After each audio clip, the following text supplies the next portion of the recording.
আপনারা কেউ নেই, তাহলে আমরা দুজন এখানে যখন বসে আছি আমাদের এই যুক্তিটা কেন দেয়া হচ্ছে যে অন্যরা আসুক তখন আমরা সবাইকে নিয়ে যাব? কেন তাহলে যুক্তিটা খেললো না? বসে আছে, আমাদের ঢুকতে দিচ্ছে না, এখন নেমন্তন্ন করে পাঠাচ্ছে বিজেপি ক্যান্ডিডেট।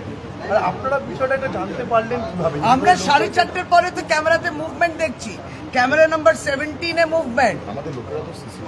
তারপরে তো আসলে আমাদের লোকেরা ইলেকশন কমিশনের এই স্ক্রুটিনির কাজে 3:30 4টে অবধি তো এখানেই ছিল, ফলে তাদেরকে জানানো হয়নি যে এখানে আবার ওই মেশিন খোলা হবে।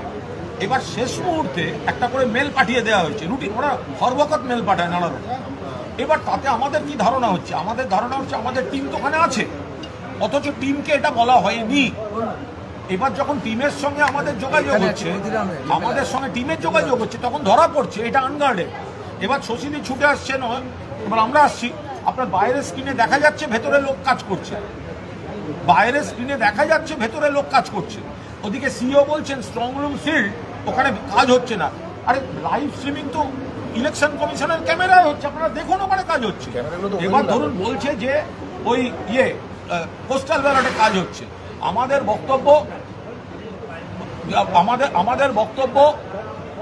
বক্তব্য হচ্ছে যে যদি পোস্টাল ব্যালটেই হয় তো তাহলে সেই পোস্টাল ব্যালটগুলো এলো কোথা থেকে? তো তার তো কোনো সোর্স এই ভিডিও ক্যামেরায় নেই। এই বিষয়টা হচ্ছে যে জিনিসটা ট্রান্সপারেন্টলি প্রত্যেকটা পলিটিক্যাল পার্টিকে জানানো হয় না কেন? কত গুরুত্বপূর্ণ।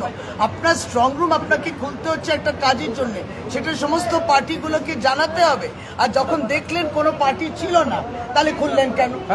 এখন কেন বলছেন যে ওরা খুললেন না? আপনি যদি দেখেন কোনো পলিটিক্যাল পার্টি নেই তাহলে খুলতেন না। আর যদি বলে থাকেন না জানিয়েছি, তাহলে আমরা এসছি বা ঢুকতে দিচ্ছি। এই চিন্তাটার মানে কি?